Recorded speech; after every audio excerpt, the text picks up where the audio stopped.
मरचाई लेखा लगे। क्यों जीजू इतना क्यों छटपटा रहे हैं? बलिया जिलाए हुए हैं, बलिया छोड़ी ना केहू के।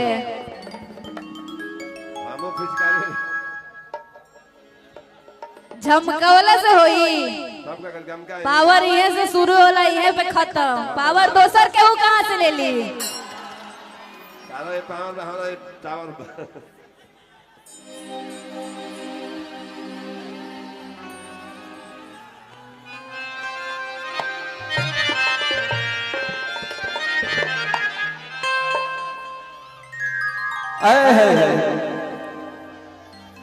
कि फगुओ के दिन केहू करेला का जैसे आय अपना जीजा जी संगे करता जैसे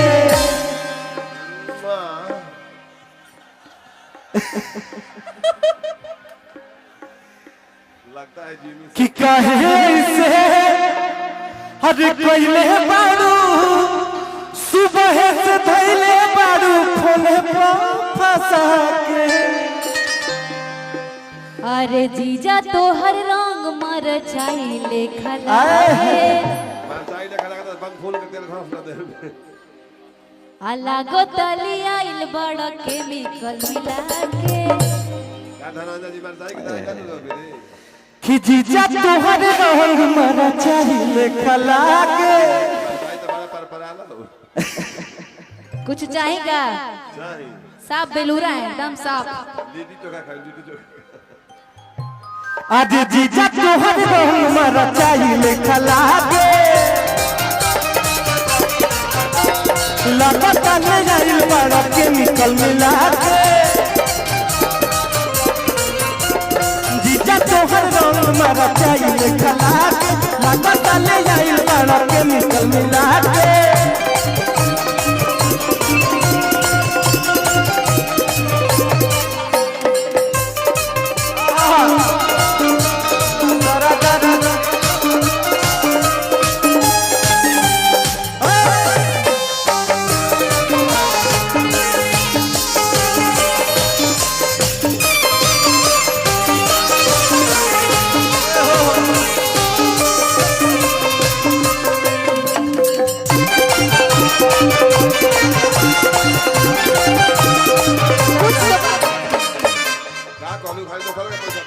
खाली मतलब हमारे पर, अरे दोसरा का पैसा इनकम ना हो, यही सुनो कहाला दोसरा के पैसे बड़ा निकलेला। डीआरएस में हम गाना गाइना तो 1 रुपया ली ना ना पूछ लीजिए। तो ये बेरा जितना डीआरएस के सदस्य लोग आइल बा सब को कहले भैया कि रात भर बैठ के तुम्हारा माध्यम से चल कि नजर रात भर मिलाओ बाबूआन से। अब होरे नंबर ही ले जाइए ते बांध के। अभी तक एको ना मिलल बांध के ले जाती।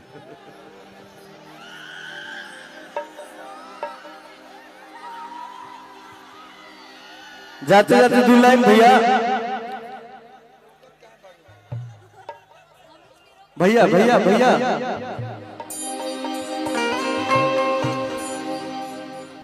कि सबसे नेक बात सही किसानी, खुशी बात रउआ घरवे में बहनी,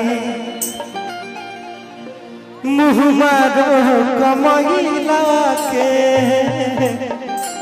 आज कल्लू जी ना, रितेश जी माफी चाहते हैं आपसे, लेकिन आज कल्लू जी ना डीआरएस कंपनी का जितना पैसा है सब आज निकल जाएगा, क्योंकि हम सभी ए छोटे बाबा बात पहले सुनम रहुआ।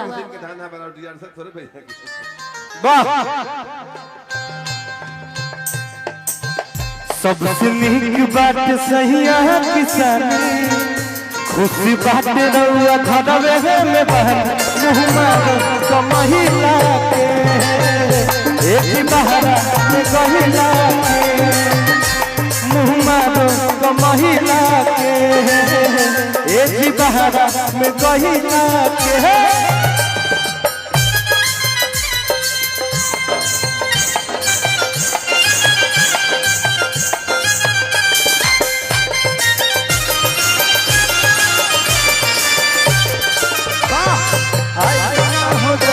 कहीं मेरे ना जाए। हेलो हेलो रितेश भैया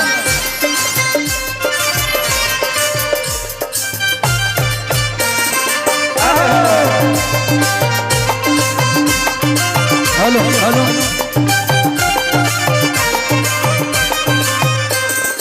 के कहेला कि भोजपुरी में बढ़िया गीत सुपरहिट ना होला। हेलो हेलो भैया के वो गीत था। और जब भी मेरे साथ मेरे बड़े भाई रहते हैं, हम अपने परिवार से बहुत प्यार करना सब लोग करला।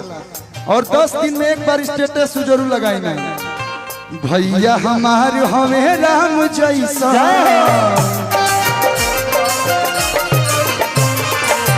मान ले हमके परान जैसा। और एक चीज और, हमने के कहे नहीं जाना कि हम सब एक हैं, हम लोग सही में सब परिवार एक हैं। भैया हमारे हमें राम जैसा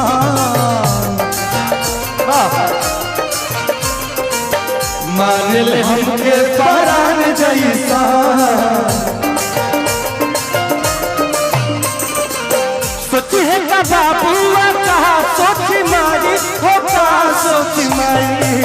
पैसे की जई है अलगारी भाभी की कोठी के भाई।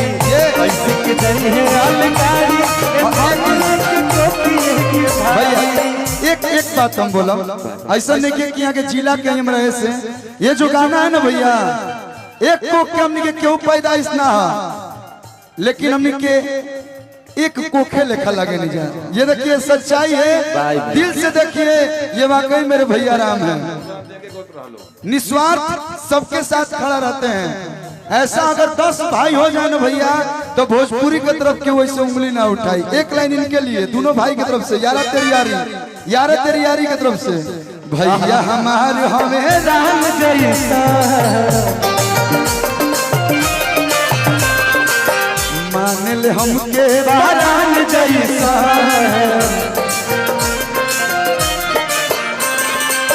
भैया हमारे हमें राम जैसा मान ले हमके पहचान जैसा। सोचे का बाबुआ का सोच मारी होगा सोच मारी। ऐसे की जई है अलगारी भाई एक कोकिया के भाई।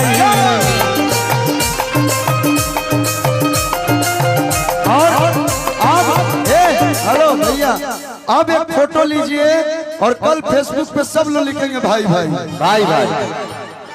आप बहन भी नहीं बोल सकते हैं।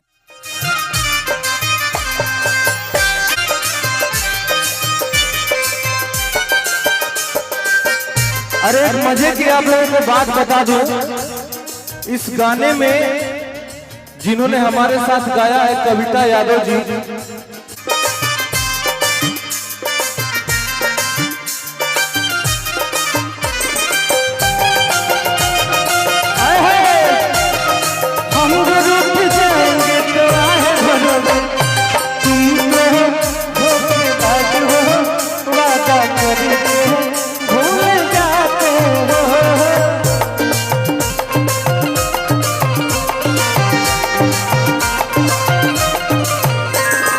कहली है कि जब रोआ घरे रह बाहर ना जाए कमाए तो का होई।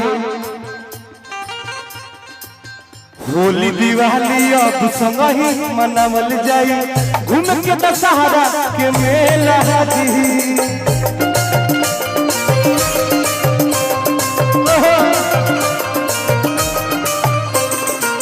खेती जरी के बना दी बभारी बाबू जी पागल के लहादी।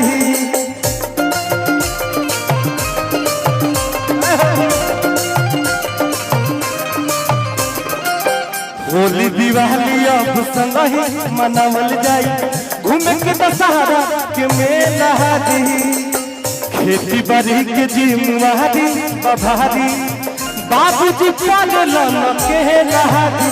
सैयारी देश बतिया के मानी मुन्ना मोहित के भरोसे रहता मुँह मारो कमहिला के। ए जी बहरा में कहिला के मुँह मारो क महिला के ए जी बहरा में कहिला